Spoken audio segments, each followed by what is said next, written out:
become the Prime Minister of this country. And you would have heard him constantly say also, when he talks about the Indian growth, he wants the Indian aviation also to assist the growth of India, this thing.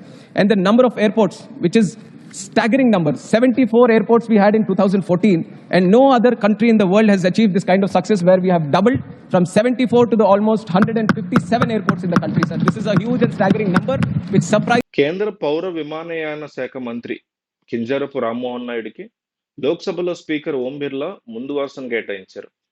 పార్లమెంట్లో ఉభయ సభల్లో ముందు వరుసలో కేంద్ర కేబినెట్లోని ముఖ్యమైన శాఖల మంత్రులు అమిత్ షా, రాజ్నాథ్ సింగ్, నిర్మలా సీతారామన్, నితిన్ గడ్కరీ తదితరులు ఆసీనులవుతున్న సంగతి తెలిసిందే.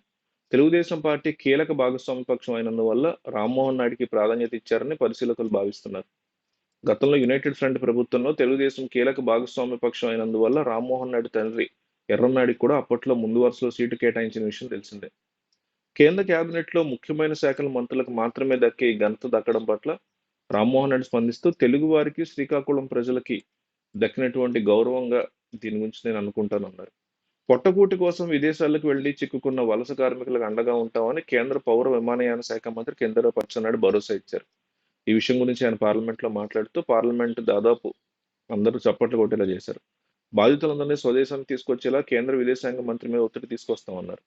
శ్రీకాకుళం జిల్లా ఇచ్చాపురం, కంచిలి, సోంపేట, వజ్రపు కొత్తూరు, నందిగంతో పాటు ఒరిస్సాలోని గంజాం జిల్లాకు చెందిన దాదాపు 30 మంది వలస కార్మికులు సౌదీ వెళ్లి అక్కడ చిక్కుకున్న సంగతి తెలిసిందే. 2 నెలలు పనిచేసినా సంబంధిత యాజమాన్యం జీతాలు చెల్లించకపోవడం, గత 4 రోజులుగా తిండి కూడా లేకపోవడంతో వారంతా అల్లడిల్లిపోతున్నారు.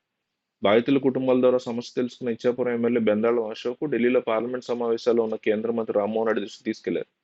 దీని మీద స్పందించిన ఆయన బాధిత కార్మికులతో రీసెంట్ గా మాట్లాడారు. అందరినీ సురక్షితంగా స్వదేశానికి తీసుకొచ్చేలా కేంద్ర విదేశాంగ శాఖ మంత్రి జయశంకర్ ని కలిసి ఒప్పిస్తానని నేరుగా ఆయన తెలిపారు.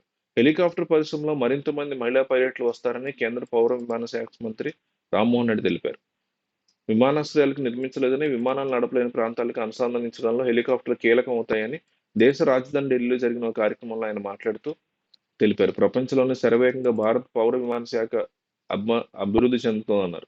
దేశీయంగా హెలికాప్టర్ పరిశ్రమను ప్రోత్సహించడానికి పలు చర్యలు తీసుకుంటామని రామ్మోహన్ రెడ్డి తెలిపారు. ప్రపంచవ్యాప్తంగా పైలట్లు సగటున 5% ఉంటే భారత్లో 15% మంది మహిళా పైలట్లు ఉన్నారన్నారు.